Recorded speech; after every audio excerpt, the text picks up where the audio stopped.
আমরা এই বোর্ডকে ধন্যবাদ জানাই। জাহাঙ্গীর কবির জন বলেছেন এই বোর্ড অত্যন্ত ভালো বোর্ড। আমাদের চেয়ারম্যান স্যার ভালো মানুষ, দীর্ঘদিন বিমানে ছিলেন, এর আগে এমডি হিসাবে ছিলেন। আমরা আমাদের যে সিইও মহোদয় সেও বিমানের লোক, ভালো মানুষ। আমরা তাদের কাছে যে দাবি উত্থাপন করেছি সেই দাবিগুলির মধ্যে অনেকগুলো বাস্তবায়ন হয়েছে। এখন যে দাবি নিয়ে আমরা মাঠে নেমেছি সেটা হলো আমাদের ক্ষুধার দাবি। Hungry people is any people. আমাদের পকেটে টাকা নেই, আমাদের বেতন স্বল্প। আপনারা জানেন দ্রব্যমূল্যের ঊর্ধ্বগতির ফলে আমাদের নাবিশ্বাস অবস্থা হয়েছে। আমরা দাবি করেছিলাম আমাদের অ্যালাউন্স বাড়িয়ে দিতে।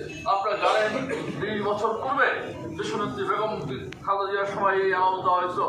তারপরে 17টি বছর এই ফ্যাসিবাদী সরকার শ্রমিকের স্বার্থে কখনো তাদের অ্যালাউন্স বাড়ায়নি এবং বাস্তবায়ন করেনি। আমরা দীর্ঘদিন অনেকবার ম্যানেজমেন্টের সাথে আমরা বসেছি, আমরা আমাদের দাবি উত্থাপন করেছি। আমরা যে প্রস্তাবনা দিতাম, যখনই দিতাম বলে কমান কমান, আর কত কমাবো। তারপরে আলোচনার পরে একটা পর্যায়ে এসে আমরা তাদেরকে আমাদের দাবির চিঠি দিয়েছি। আমরা জানতাম গত বোর্ড মিটিংয়ে এই অ্যালাউন্স উঠবে, আমাদের কিছু আশ্বাস দেওয়া হয়েছিল। সেদিন বোর্ড মিটিং আগের দিন সন্ধ্যাবেলাও আমরা সিও মহোদয় থেকে শুরু করে অনেক ম্যানেজমেন্টের সাথে আমরা বৈঠক করেছি। তারা বলেছিল কালকে বোর্ডে উঠবে এবং একটা ভালো ফল আসবে। আমরা দেখলাম বোর্ডে উঠলো না, আমাদেরকে একটা খোলা যুক্তি দেখানো হলো। তারপর দেখতে পেলাম সাব কমিটি গঠন করা হয়েছে। আমরা কর্মসূচি দেওয়ার পরে সাব কমিটির চিঠিটা বের করা হয়েছে। আমরা জানি সাব কমিটির উদ্দেশ্য হলো এই অ্যালাউন্সকে হিমাগারে বা লাইফ সাপোর্টে ঢুকিয়ে দেওয়া। আমরা অতীতে দেখি হাসিনার সময় বিমানে সাব কমিটি গঠন করে বিভিন্ন দাবি হিমাগারে পাঠিয়ে দেওয়া হতো, সেগুলো কখনো আলোর মুখ দেখেনি। কিন্তু আমরা স্পষ্ট বলতে চাই, ফ্যাসিস্ট খুনি হাসিনা ক্ষমতা নেই, পালিয়ে গেছে।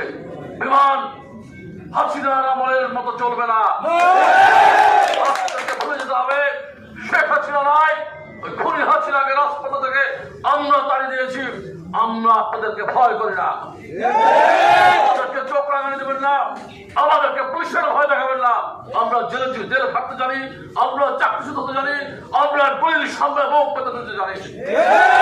আপনারা আসেন,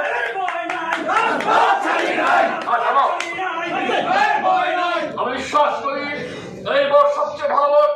বিশ্বাস করি এই ম্যানেজমেন্টের একটি অংশ খুব ভালো ম্যানেজমেন্ট। আপনারা বলেন এত টাকা কোথা থেকে দিব?